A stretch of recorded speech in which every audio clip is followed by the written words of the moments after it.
کتنی سر اب تک آپ کی کتابیں شائع ہو چکی ہیں؟ میرے پہلا جو افسانے مجموعہ تھا وہ تھا کئی دنوں کا دن. اچھا، اس میں بھی یہی استعارہ ہے، ٹھیک، کہ ہم مسلسل سفر کرتے ہوئے ایک ہی دن میں کھڑے ہو جاتے ہیں. منیر نیازی کا جو ہے نا شعر کہ اس ملک پر آصف کا سایہ ہے کیا کہ حرکت تیز ترے اور سفر آہستہ آہستہ. اچھا، وہ میرے ذہن میں تھا. پھر دوسرا سورج کے سب لوگ، کہ ہم میں جو سیاسی بلوغت کا تھوڑا سا عہد ذوالفقار علی بھٹو مرحوم کے زمانے میں آیا تھا تھوڑا سا، تو اس کے بعد ہمیں میچورٹی نہیں آئی. اس کی وجہ صاف ظاہر ہے کہ بار بار جتنے بھی یہ آمرانہ ضیاء الحق آ گیا، پھر مشرف صاحب تشریف لے آئے، اس سے پہلے ایوب، اور اس سے پہلے یحییٰ خان، وہ تو عجیب و غریب شخصیت تھی. خیر سارے تو یہ ان کی وجہ سے جو میری شارٹ سٹوریز کی میں نے یہ بات اس لیے کی کہ جو موضوعات تھے، جو علامت نگاری کا غالباً جو معنی کی تشکیل اور معنی کی پھیلاؤ ہے نا، اور لفظ کو ایک کیپسول کو توڑ کے اس کے صدیوں میں اندر جا کے اور معاصر زندگی سے جوڑنے کا عمل ہے، وہ غالباً علامت سے، چونکہ یہ اساطیر تک سفر کرتی ہے، تاریخ کے لمبے زمانہ. یہ آپ کی صلاحیت ہے، لکھنے والوں کی صلاحیت ہے، فلم والوں کی، ریڈیو والوں کی، کہ ریڈیو میں تو اس کی گنجائش ذرا کم ہوتی ہے کہ وہ کتنی ذہانت کے ساتھ معاصر جتنے بھی عدم برداشت ہے، جبر ہے، معاشی اور ناہمواری، یہ جتنے سبجیکٹ ہیں ہماری جیسی جو تو اس کو سمجھنے میں علامت سے بڑا کوئی بھی اظہار کا قرینہ نہیں ہے. اچھا، سورج کے سب لوگ کے بعد کون سی کتاب آپ کے؟ سورج کے ایک دوسری تھی پھر بھول کی گھنٹیاں، ٹھیک ہے نا، یہ بھی اچھا. اور اب الٹے رخ کا دریا، اور جو خاکوں کی کتاب ہے، ہاں وہ آپ نے بھی ان کا ذکر کیا، ریت میں سونا. اور ایک دوسری جو مغرب کے، مغرب کے آفتاب، وہ میں نے چونکہ مجھے علامت ہی کا لبکا شروع سے رہا ہے، تو میں نے ایک چھوٹے مضامین اس زمانے میں جو ادبی رسائل تھے اور جنگ اخبار میں اس میں لکھنے شروع کیے تھے، جس میں جتنے بھی علامت نگار فرانس کے اور انگریزی کے اور جو میرے مطالعے میں آتے گئے اور میں انہیں سمجھ پایا، اس کے مطابق وہ مضامین اس میں شامل ہیں. اور ریت میں سونا میں چونکہ میرا جس طرح میں نے گزارش کی کہ ایک لمبا عرصہ کچھ 56-57 سال جنوبی پنجاب کے ہیں، تو آج ریڈیو کی وجہ سے جو میوزک کے لوگ تھے، شعر و ادب کے لوگ تھے وہاں کے، تو اس کے بارے میں نے لکھا. اچھا، اس کی اکمل شہزاد صاحب اب دوسری حصہ بھی میں نے مکمل کر لیا. آپ نے شہزاد صاحب کا ذکر کیا، تو جب وہ اس میں جس کا اب منصور آفاق ادارہ ہے نا، اس کے جب وہ چیئرمین ترقی اردو ادب قاسمی صاحب، اس کے قاسمی صاحب کے سب سے پہلے امتیاز علی تاج، عابد علی عابد، اچھا، تمام بزرگ ہیں. تو شہزاد صاحب سے میری نیازمندی تھی، تو انہوں نے وہ کتاب میں نے ظاہر بھجوائی تھی، تو انہوں نے مجھے کہا تھا کہ یار اس کا دوسرا حصہ لکھیں، ٹھیک ہے نا، اور اب پنجاب بھی اس میں شامل کریں. تو وہ میں نے اس زمانے میں لاہور خاص طور پہ، لاہور، چونکہ لاہور تو سب کانٹیننٹ کا ایک ادب اور ثقافت اور تہذیب کا مرکز تھا، تو وہ بھی میں نے مکمل کر لیا ہے. اور اب انشاءاللہ کوشش کروں گا.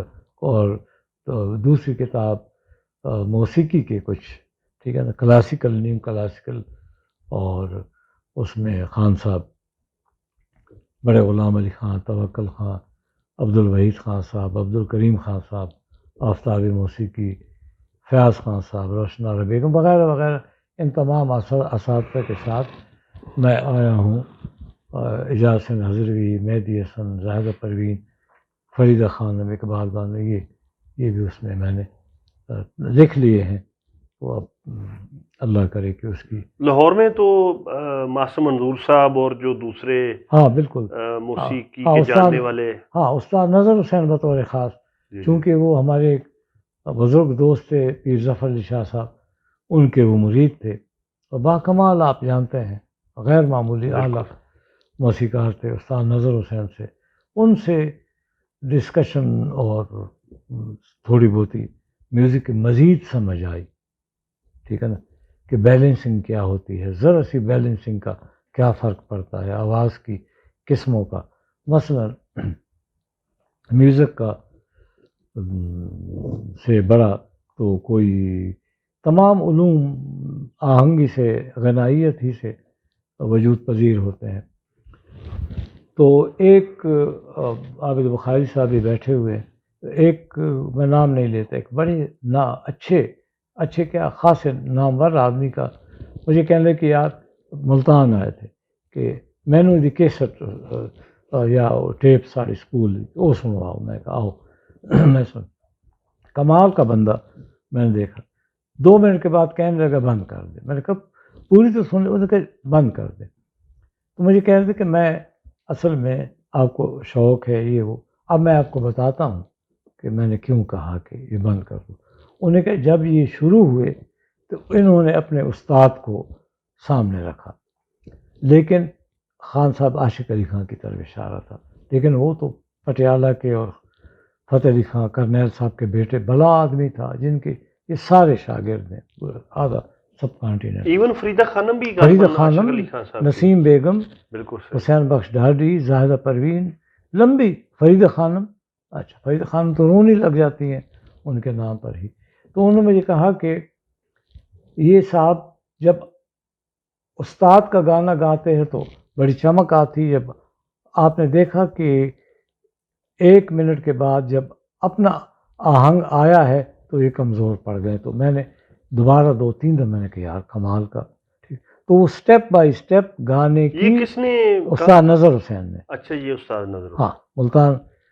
میں نے کہا نا ظفر علی شاہ صاحب کے مرید تھے، ان سے ملنے آئے تو انہوں نے، وہ اتنے باریک آدمی تھے کہ گانے کی، اچھا ان کا ایک گانا ہے مہدی حسن صاحب کا، 2-3 فلمیں انہوں نے کی اور پھر چھوڑ دی، ستا کے ہمیں اشک بار کرتی ہے. تو وہ کہنے لگے کہ آپ چونکہ جانتے ہیں استاد نظر حسین کے کہ میں نے اس کی 12 ریہرسل کی تھی، 12، اور کوئی اس میں 11-12 دن گزر گئے. غالباً ندیہ کنارے فلم تھی یا کیا تھی، تو مجھے اس ڈائریکٹر نے ہاتھ جوڑ دیے تھے اور کہ یہ تو مہدی حسن جیسا بڑا گانے والا، کمال کا بے مثل آدمی، کہ آپ نے تو اس غریب کی، یا ماسٹر نیت نے اس کی جان نکالی ہوئی تھی، دوبارہ آپ نے نکال لی، تو یہ فلم تو اگلی صدی میں بنے گی. ایک اگر اور گانا آپ کرتے ہیں تو خیر وہ گانا کمال کا مہدی صاحب نے گایا. اور یہ وہ تو کہنے لگے کہ پھر مجھے اندازہ ہوا کہ ریڈیو جیسا کوئی میڈیم نہیں ہے، اور جو گولڈن پیریڈ تھا وہ گزر چکا تھا تقریباً، یا اس عمل میں تھا فلم کا. تو میں نے پھر ریڈیو ہوئی کہ پھر نور جہاں کی غزلیں، غلام علی کی، ہاں جی پی ٹی وی پر ان کا بہت اچھا کام ہے. ہاں بہت بہت بہت بہت. تو یہ سلسلہ. اچھا سر، ابھی چونکہ بات ہو رہی ہے ہماری موسیقی کے حوالے سے، بڑے غلام علی خان صاحب کا بھی نام آیا، تو ایک یہ بہت ہمارے ہاں بحث چلتی ہے اور اکثر یہ سوشل میڈیا یا اخبارات یا ادھر ادھر کہ بڑے غلام علی خان کا بخاری صاحب سے، جو زیڈ بخاری صاحب تھے، ان کے ساتھ کوئی جھگڑا ہوا تھا، چونکہ بخاری صاحب کو بھی بڑا زوم تھا کہ مجھے میوزک کا بہت پتہ ہے. تو یہ کیا واقعہ تھا؟ دیکھیں اس سلسلے میں آپ نے بڑا اچھا ذکر کر دیا کہ میں نے اتفاقاً ابھی استاد نظر حسین کا ذکر کیا. یہ حیدرآباد میں تھے، ٹھیک ہے نا، سرود بجاتے تھے جب ان کا سٹارٹ تھا ارلی 50s میں. یہ انہوں نے بھی بات کی اور بے شمار لوگوں نے، ٹھیک ہے نا، اور ڈاکٹر داؤد رہبر جیسے آدمی نے کتنا بڑا آدمی تھا. انہوں نے بھی اشارتاً وہ یہ بالکل سچی بات ہے کہ خان صاحب غلام علی خان صاحب نے لائیو کا زمانہ تھا تو 50 میں غالباً انہوں نے ایک راگ گایا تو بخاری صاحب نے اس پہ اعتراض کیا کہ اس میں تیور نہیں لگتا تھا یا کومل نہیں لگتا. آپ نے انہوں نے کہا کہ آپ ڈائریکٹر جنرل ہیں اور بہت بڑے بھائی کے بھائی آپ کا بہت بڑا پطرس بخاری، لیکن میوزک کی بھی آپ کو سمجھ ہوگی، لیکن بھائی یہ ہمارا کام ہے، ٹھیک ہے نا، آپ اتنی باریکی کو نہیں سمجھ سکتے. اس پہ غالباً بخاری صاحب تھوڑے سے ناراض ہوئے. اچھا اس کا ذکر اشارتاً حمید نسیم مرحوم نے بھی کیا. بے شمار لوگ ایک افسانہ نگار تھے جو سی ایس پی افسر تھے، ان کا نام میرے ذہن سے نکل گیا، انہوں نے فنون میں اس کا ذکر کیا، ٹھیک ہے نا. اچھا یہ بالکل کنفرم بات ہے، اس میں کوئی لیکن خود زید بخاری صاحب نے تو لکھا کہ ان کے ایسی کوئی ظاہر انہوں نے افسانہ تو بنایا ہے، ہاں ایسی اتنی بڑی بات بخاری صاحب نے تو ظاہر یہی کہنا تھا نا کہ میں تو ولی اللہ ہوں. اور ایسی دو چار اور باتیں ہیں جو حمید نسیم صاحب نے لکھی ہیں، بڑی مزیدار ہیں، لیکن اس نامناسب نظر آتا ہے کیونکہ بخاری صاحب کا کنٹریبیوشن بھی بہت بڑا ہے ریڈیو میں. اس کی جو ڈرامے کے دیکھیں نا، فلم سٹار محمد علی جیسا بڑا آدمی، بے شمار اور لوگ خود وہ بہت اچھے براڈ او کاسٹر تھے. جواب ہی نہیں، ان جیسی آواز تو نصیب ہی کسی. لیکن کوالٹیز ان بخاری صاحب کی بے پناہ تھی. لیکن ایک طرف آسمان جتنا بڑا آدمی ہے کلاسیکل میوزک کا، استاد بڑے غلام علی خان، صدی کے بڑے گانے والوں میں سلام نزاکت جیسا آدمی ان کی تقلید کرنے، اور بے شمار لوگ، پروین سلطانہ، ایک جہان. ہاں ٹھیک نا. تو یہ بات بڑی حد تک صحیح ہے. تو کتنا عرصہ ہو گیا ریٹائرمنٹ کو آپ کی کو؟ میں 2012 میں تو تقریباً اب 9 سال ہو گئے. بالکل صحیح.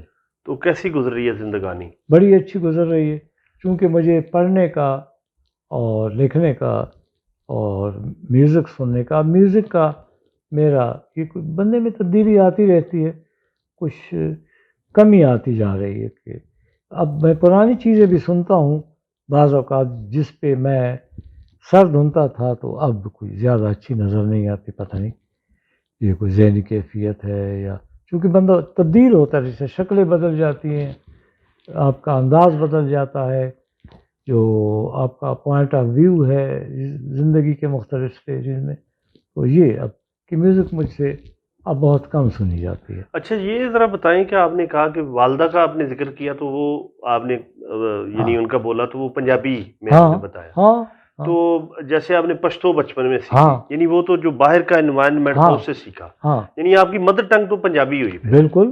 میری ماں کو تو 4 لفظ ہی نہیں آتے تھے پشتو کے، وہ تو خانے وال کی تھی. جی جی جی ٹھیک ہے نا.